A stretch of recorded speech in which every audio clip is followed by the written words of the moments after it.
Princess Margaret, a royal, a sometime rebel, and the runner-up. From the beginning, Margaret played second fiddle to Elizabeth. She once said to me, I never minded being the younger daughter, but I always minded the younger sister. But there was one place, 4,000 miles away, where Princess Margaret came first. The Caribbean island of Mustique. On Mustique, everyone treated her as if she was the most important person in the world. She was able to do things there that she couldn't possibly do at home. I think it did revolve around her. We always wanted her to enjoy herself. In this programme, Princess Margaret's lady-in-waiting and closest friend, Lady Anne Glenconner, reveals what life was really like during their times together on the island. In the early days... Every day we took a picnic to a different beach. We lived off sort of baked beans and things like that. And the heydays. She said, I've got flying mice in here. I know she liked to drink, but I didn't think she drank all that much. And insiders and experts discuss the glamour and excesses of Margaret's Caribbean retreat. The hedonism, the partying, the love affairs. People disappeared to the beach to have sex. This was the kind of extravagant thing that was to become typical. But her glitzy Mustique lifestyle would come at a price. The Queen said, what are we going to do about my sister's gutter snipe life? Every time she enjoyed somebody's company, Peter immediately said, oh, she's having an affair with them. And Margaret's decadent island life put her in the public spotlight for all the wrong reasons. There's a lot of criticism that she's off having a jolly in Mustique on the taxpayers' expense. But through all the highs and lows of her years on Mustique, it remained the one place that Margaret could escape from the shadow of her sister. It was the only place in the world where she actually had a home that she could call her own.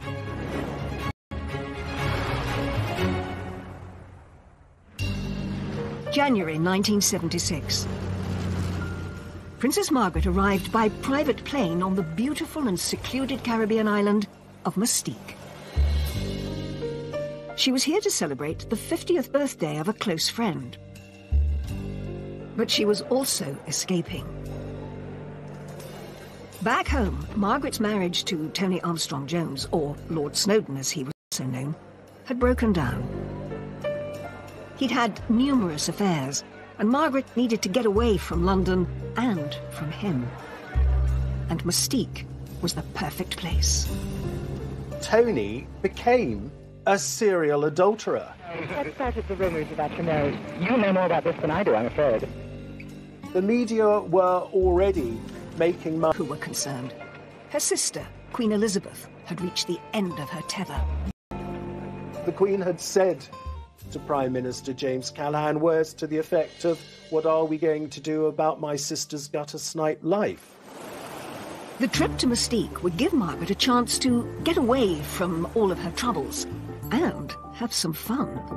Princess Margaret liked excess, and key to all this is that she was the centre of attention. The island was owned by Colin Tennant, later known as Lord Glenconner, who had bought it in 1958 for £45,000.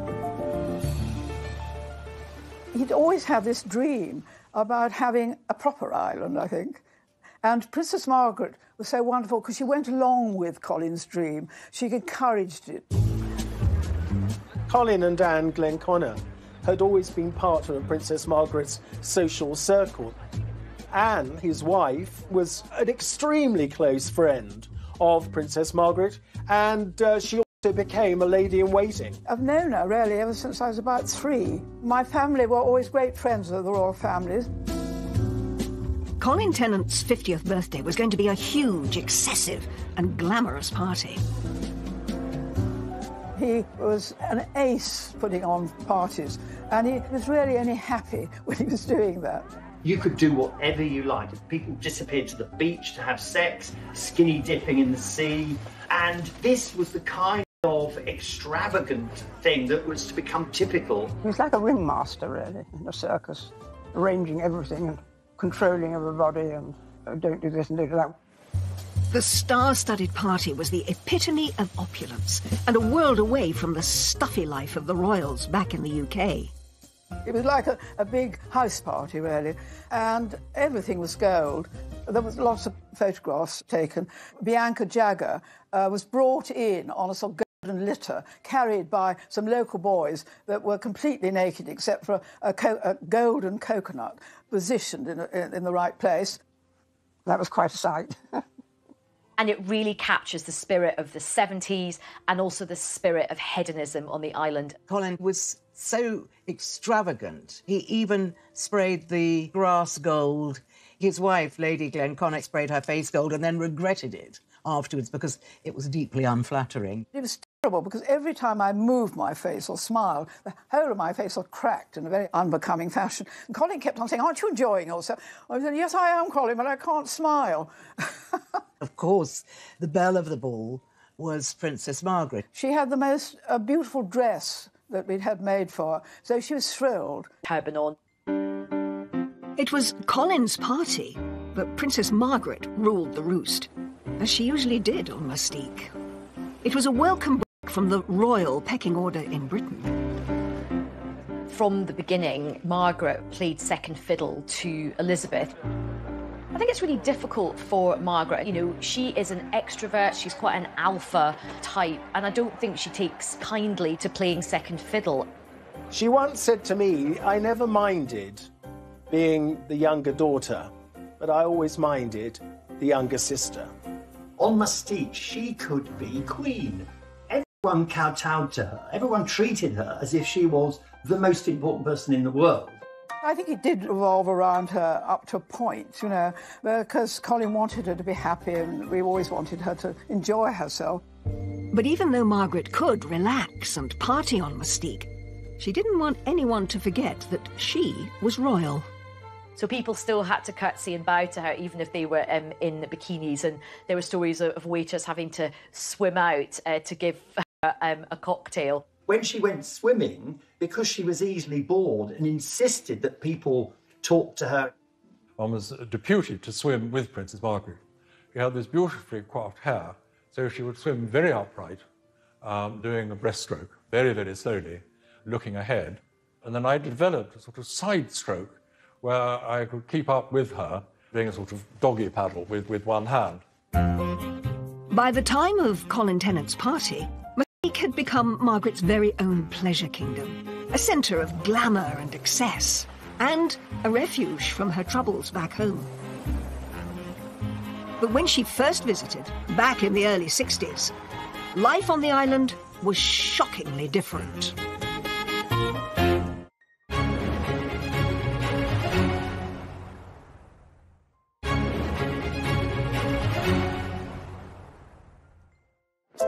Princess Margaret's love affair with Mustique started in 1960.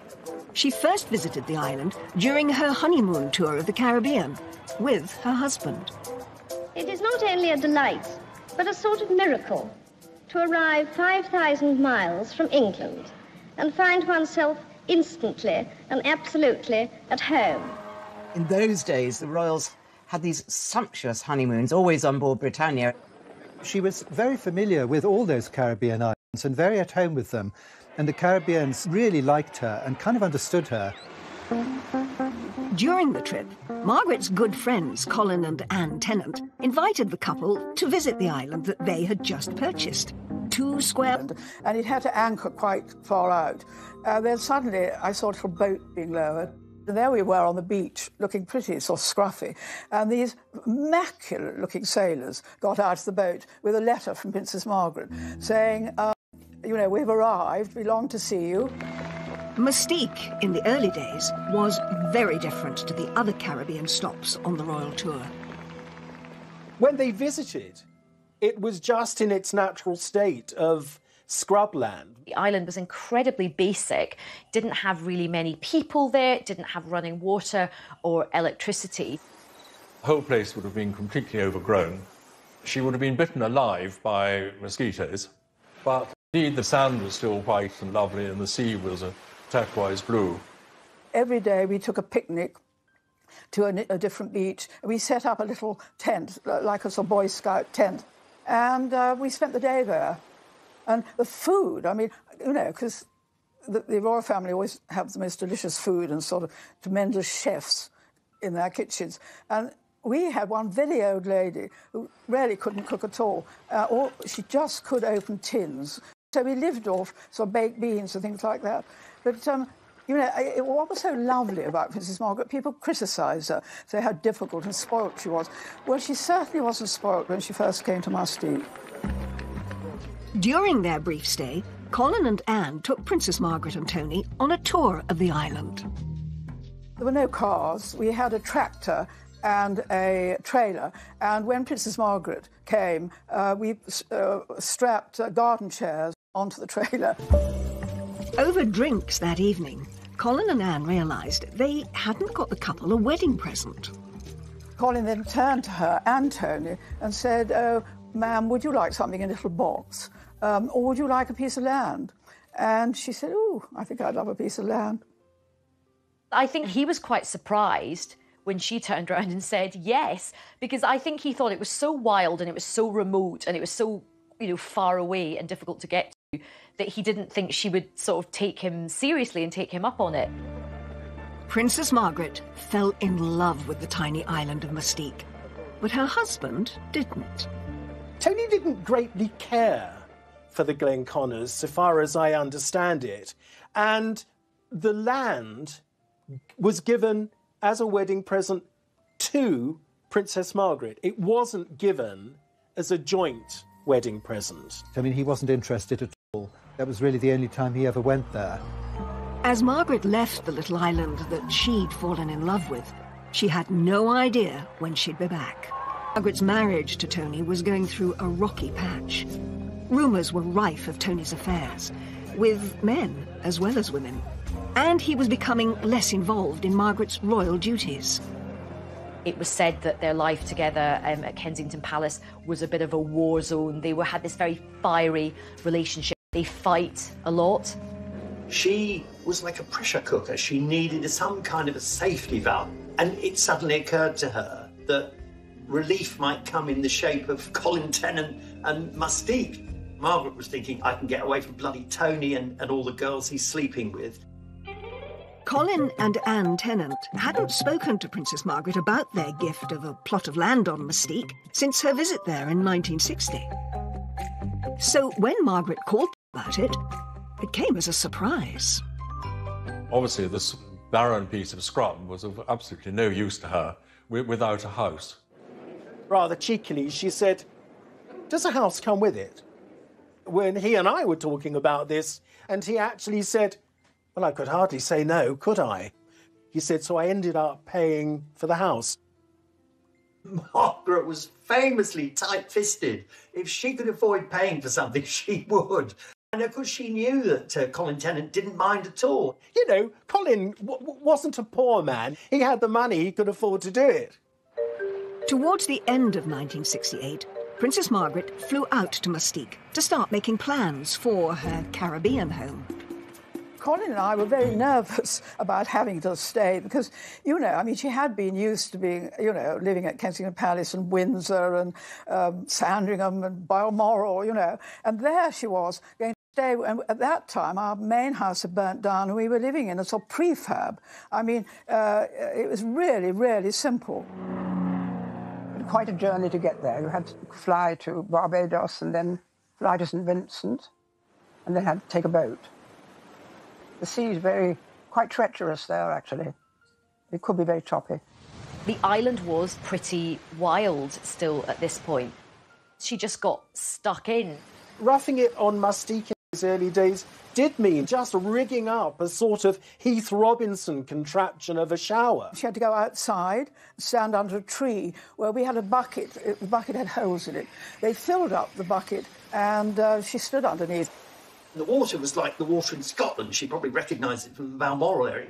It was orange. You know, there was so much clay in it. There's a story about how at night these huge mice start to try and sort of throw themselves at the mosquito net. I remember the first time she went to her room to bed and I was sort of tidying to her bedroom and she said, "I've got flying mice in here." And I said, "Ma'am," I knew she liked to drink, but I didn't think she drank all that much. But it was quite true. There were these tiny mice, and they ran up the mosquito nets and jumped from one, because there were two beds in her room, from her bed onto the other one. And I think she told the Queen, who simply didn't believe her, because I remember when I then next saw the Queen, she said, "Margaret had the most extraordinary story." flying mice. And I said, well, actually, it was true. There was no easy way for Princess Margaret to get to her plot of land, so she was forced to walk up to it. They had to trek along narrow paths where she might easily have got the royal legs scratched a bit. We dressed her in Colin's pyjamas, we tied string round her ankles and wrists, and we went to find where we thought she'd like to build a house. So we had this wonderful picture of the Queen's sister in what presumably were oversized pyjamas, trekking over this very rough territory in very high temperatures. It's perched up very high with a wonderful view over the sea below, and the bays and things. So it must have been heaven to be up there. When Margaret saw the land, it said she wasn't totally happy with the size of it. We suddenly saw her taking the pigs out and disappearing off into the jungle. And Colin said, what are you doing, ma'am? And she said, well, I think I need a bit more land. So Colin said, why? And she said, well, I've got to have gatehouses for my security. She was very keen to have Oliver Messel design the house, partly because she loved his designs. He was an eminent theatrical designer, and she'd seen his house on Barbados and loved it. It is extraordinary that as Princess Margaret demanded more and more, she demanded perfection when the house was being designed. I don't think it ever occurred to her to offer to pay for some of the work. As work on Margaret's house got underway, Colin Tennant picked up the bill for everything. And soon, the princess realised that her new house could be the perfect place to invite her gentleman friends. It was a very discreet spot if she wanted to bring any lovers there. I think it was more because she needed to feel better about herself. She'd been rejected, effectively, by Tony, and she didn't like it. One of the most persistent of Mustique rumours was that Princess Margaret met and had a relationship with a guy called John Bindon. Margaret first met John Bindon when he was on holiday on the island. He is supposed to have shown his party trick to Princess Margaret. With his member. The last thing Princess Margaret was approved, so she'd have loved his party trick and she'd have laughed. There was a photograph of them together, not in any compromising situation, but of course the rumour mill went into overdrive and there was lots of speculation that they were having this clandestine, illicit affair. He certainly boasted about it, and he talked quite vividly about his affair with Margaret. But maybe that was just him, but certainly the story took legs, and subsequently there have been several films made about it. John Bindon's wasn't the only name romantically linked to the princess. Margaret was photographed with many men, like this one, where she looks captivated by the frontman of the Rolling Stones. Mick Jagger was persuaded very early on, and apparently by Princess Margaret. He was persuaded to buy a house on Mustique, which he still has. Princess Margaret was great friends with Mick, and of course they'd lived on the island together. People said they had an affair. I think it's absolutely untrue. Every time she enjoyed somebody's company or laughing with them or dancing with them, he'd immediately said, oh, she's having an affair with them. And absolutely untrue. There were always tons of rumours circulating about what was happening in Mustique because it was such a party island and everybody just mixed. Everybody would go to each other's houses. Princess Margaret's house was finally completed in February 1972. It had 4 bedrooms, a swimming pool, and stunning views over the coast, as seen in these images from the ITV programme Wish You Were Here. Princess Margaret christened her holiday getaway Les Jolies Eaux, pretty waters. It was most often described as a villa, the princess's Caribbean villa. And she didn't like that. She said, a villa? It's not a villa. It makes it sound like something you'd find in Brighton. She said it wasn't a villa. It was a single-storey house. It was amazing that she built a house, and that, of course, encouraged other people to come. Interesting thing is it was really the only home she ever actually owned, because in London she lived at Kensington Palace, which is not, which is just where princes and princesses live, but they own those places themselves. One thing that Princess Margaret put on the wall inside her house was a framed copy of Annigone's portrait of the Queen. This stern portrait was an imposing reminder of her royal duty back home. You know, it was one place in the world that she could completely relax. She felt very free there at home. Princess Margaret's house on Mustique was one of 17 estates eventually designed and built on the island by Oliver Messel. But as the island developed and the rich and famous began to flock there, the press began sniffing around. And before too long, that would cause trouble. Princess Margaret's two lives, this party girl who loved living dangerously, combined with the formal role she had as the Queen's sister, was very soon to be thrown into chaos.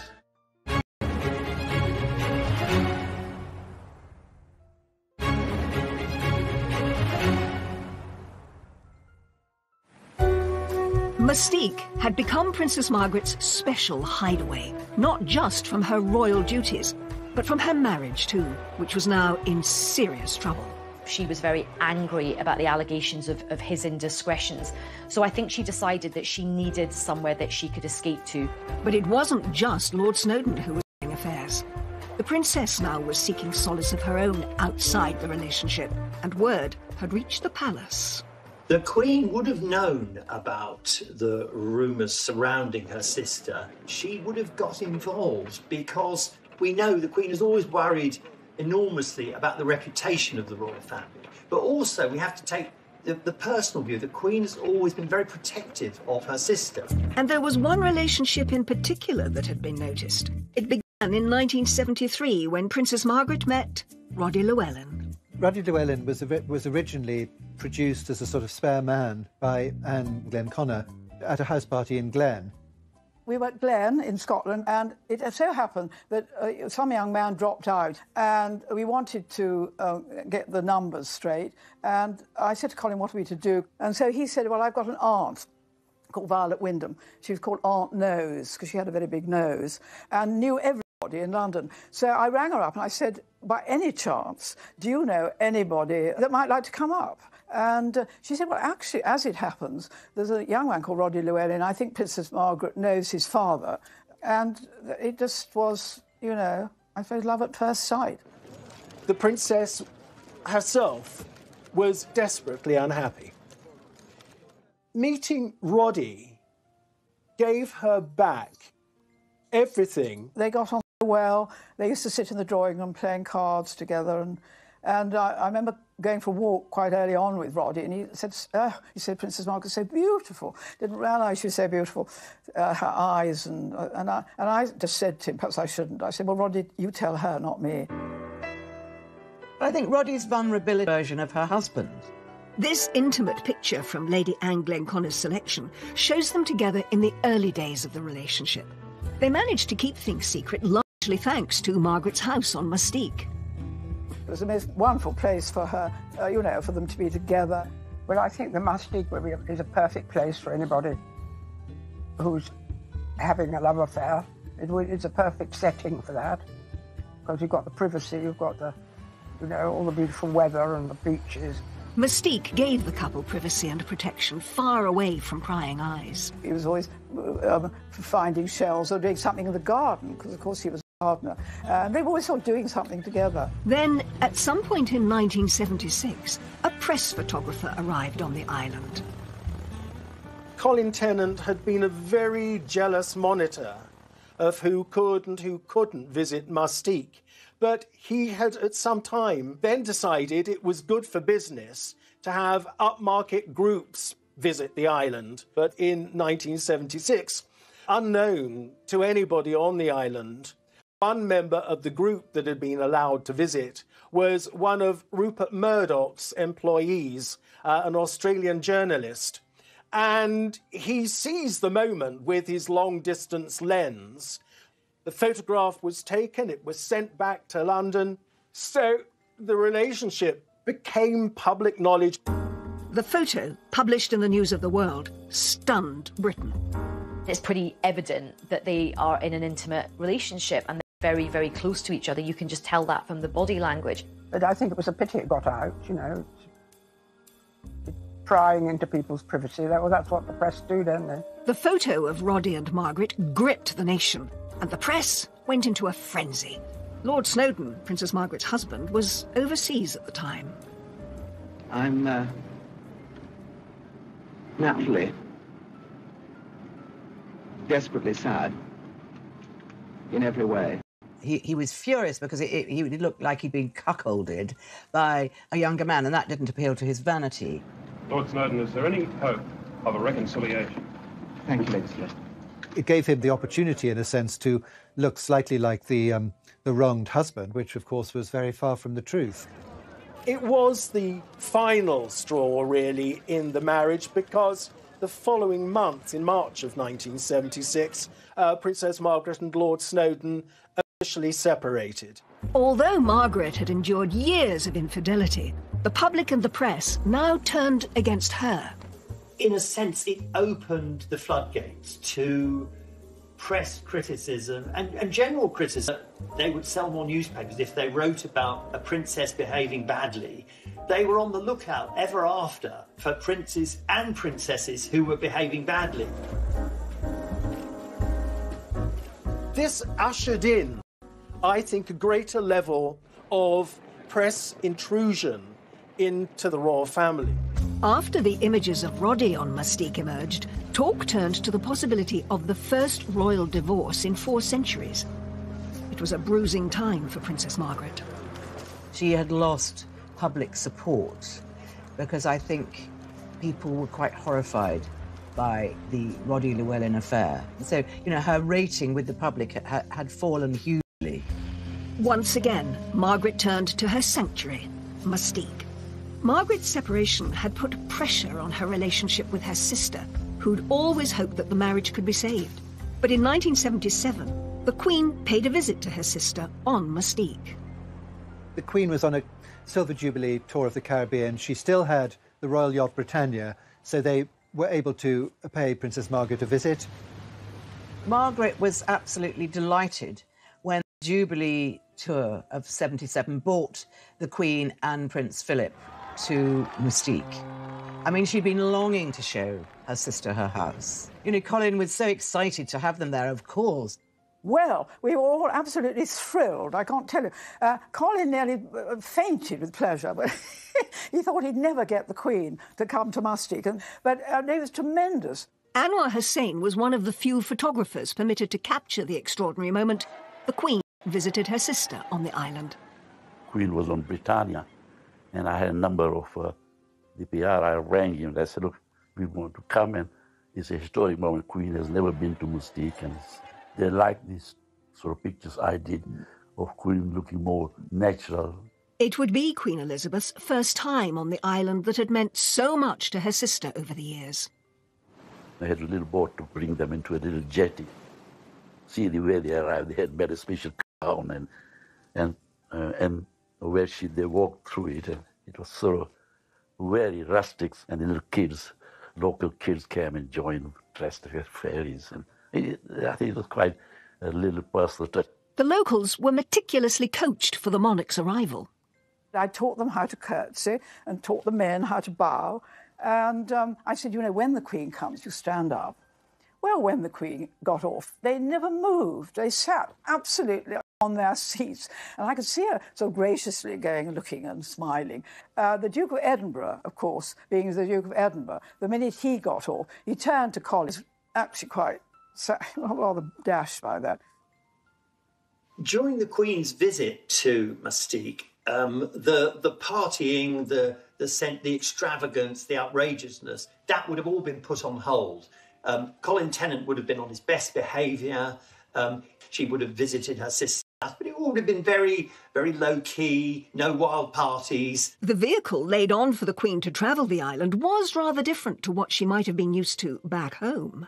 If you see the pictures, of her getting into a VW Combi instead of a Rolls-Royce, they all got into it, and I think it's quite different than the lifestyle in England. I'm very relaxed about it. Despite the very informal feel, the trip was a success. I they got to Macaroni Beach, it was so wonderful that the Duke of Edinburgh swam from one side of the bay to the other, and the Queen jumped into the sea. I think the fact that the Queen went swimming in Mustique shows you how secluded Macaroni Bay was, particularly to think that, you know, the Queen was able to swim without prying eyes, and nice to know that the Queen got to do something just fun for her and wasn't always on duty. And I think what was nice was she had a lovely relaxing day. Just one or two people had lunch with her and Princess Margaret. Colin and I did, obviously. And she had and she went round the island, and she, I think really what she was so pleased about was that Princess Margaret was so happy. It had been a moment of lightness for Margaret and her sister during a difficult time. The year after the Queen's visit to Mustique, Margaret's divorce from Lord Snowdon was finalised. It was a significant moment in royal history. The Queen's reaction, of course, understandably, was one of concern, because she'd always wanted Princess Margaret and Tony to make the best of the marriage, to patch it up. She didn't want divorce within the family. If Margaret thought her divorce would draw a line under things, she was wrong. The public and press remained hostile, and soon they were baying for blood. Of course, at this point in British modern history, the country is going through a very, very difficult time. And there's a lot of industrial unrest, there's a lot of poverty, there are strikes, and there's a lot of criticism that she's off having a jolly in Mustique on the taxpayers' expense. I think that ought to be a cost-benefit analysis of the royal family expenditure on income. 2 MPs rounded on Margaret as a parasite royal, having a good time on the public purse. Dennis Canavan and Willie Hamilton were 2 of Princess Margaret's most vociferous critics in Parliament, and Willie Hamilton calling her a floozy. It is a paradise island, and it does have parties, and people don't go there to work, they go there to relax. So you could present it very much as her neglecting her duties. Over the next 10 years, Margaret's royal duties reduced significantly, and she was free to spend more time on the island. But the hedonistic party days were starting to take their toll.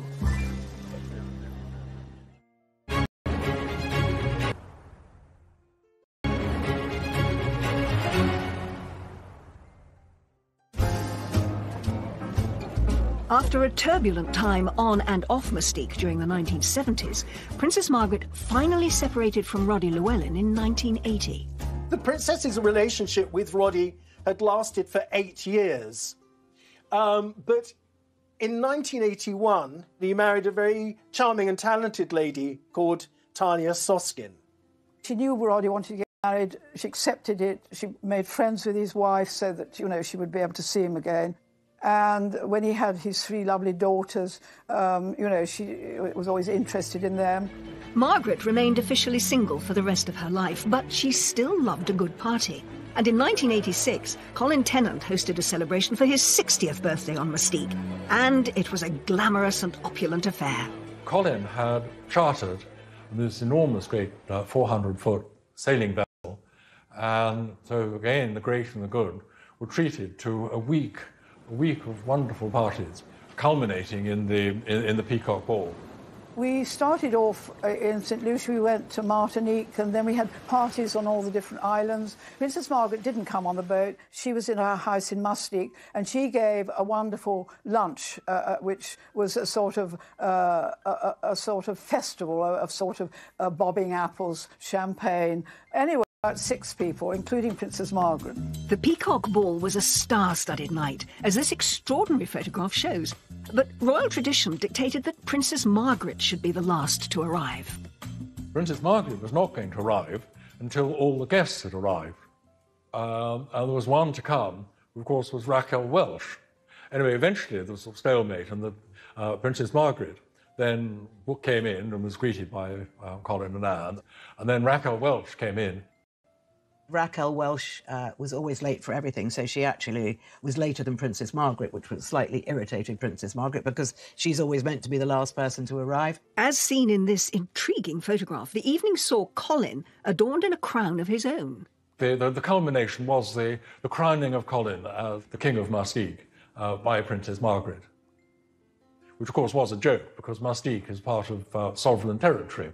Though what these remarkable pictures don't show is that there was also lots of alternative entertainment available. Effectively, pornographic films were shown, and it's difficult to know what Margaret would have made of the adult films. But I think by now she thought, well, whatever I do, there's a chance that someone will find out, and I need to live my life, so I'll take the risk. It would be one of the last great Mustique parties that Colin would throw and Princess Margaret would attend, as her hedonistic lifestyle would eventually catch up with her. Well, Margaret had always been a smoker and she'd always been a drinker. And eventually this took a toll on her health. And she had part of her lung removed, which is in fact what had happened to her father, King George VI. Whilst Mustique was the location for some of the best times of her life, it was also where her well-being began to suffer. In the 90s, Margaret really saw her health decline, and she ended up having a couple of small strokes while she was at Mustique. On her way to a hospital in Barbados this evening, Princess Margaret, with sun hat and sunglasses, before tests to see how soon she can return to Britain to convalesce after her mild stroke. The most significant event, however, was when Princess Margaret suffered severe burns to her feet in 1999. The thermostat on the boiler wasn't working properly, and she thought she was turning off the hot tap. She turned off the cold, and this boiling water, she was standing up, went straight on her feet. She woke me up and she said, Anne, I don't want anybody coming in except you. And I looked after her night and day. And I remember one day I was quite tired because, you know, I had to help her in the night if she wanted to go to the bathroom and that sort of thing. And so I said, would you mind? She had 2 single beds in her room. I said, would you mind if I got into the next door bed? And we could watch some videos and, you know, I could be company. Oh, she said, yes, is it like boarding school? Because she'd never been to boarding. You know, first and only time I did ring the Queen up, I said, ma'am, could you help? The doctor thinks she's well enough to go on Concorde, because in those days Concorde came to Barbados. So we flew back and she went to hospital. But her feet really never recovered. By this time, Les Jolies Eaux had been gifted to Margaret's son, Viscount David Linley. The villa had been signed over to him to celebrate his 1996 wedding to Serena Stanhope. I think that most people like a sense of continuity, and I think Princess Margaret probably did hope that it would go on being a happy home for her descendants. But as with so much in her life, Princess Margaret's hopes and dreams did not quite come into fruition. In 1999, Viscount Linley put the villa up for sale. So Princess Margaret was really upset when her son decided to sell Les Jolies Eaux, because this was the only thing that she really owned in her own right. When you bear in mind what it had actually meant to her for so long, I think it hurt her very much. The villa was sold to new owners in the year 2000, and just 2 years later, Princess Margaret died. Draped in her own blue and crimson standard, Princess Margaret's coffin leaves the King Edward VII Hospital late this afternoon. Her ashes were placed in a tomb with her father, King George VI. It had been a life well lived, and Princess Margaret's time on Mustique had scaled the highest highs and touched some of the lowest lows. I think lots of Margaret's life became so entwined with Mustique, you know, the high points of her life, you know, the hedonism, the partying, the love affairs, but also the bad times as well. The scandal of her affair with Roddy becoming public, and the heartache that brought her and the rest of the royal family, and of course some of her health issues.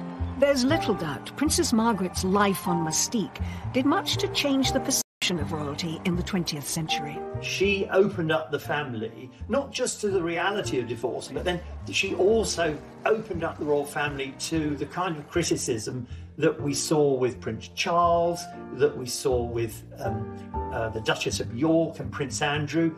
Probably none of that, or much less of that criticism, that focus, would have happened but for Princess Margaret's behaviour on Mustique. Margaret's legacy will forever be tied to an island a little more than 2 miles across, 4,000 miles away. OK, Colin bought the island, Colin developed the island, it became this hedonistic paradise. But it was Princess Margaret that put it on the map. And it was the only place in the world where she actually had a home that she could call her own. Mustique, you know. I felt quite relieved that she felt that we had, you know, what we had done for Princess Margaret, she did approve of.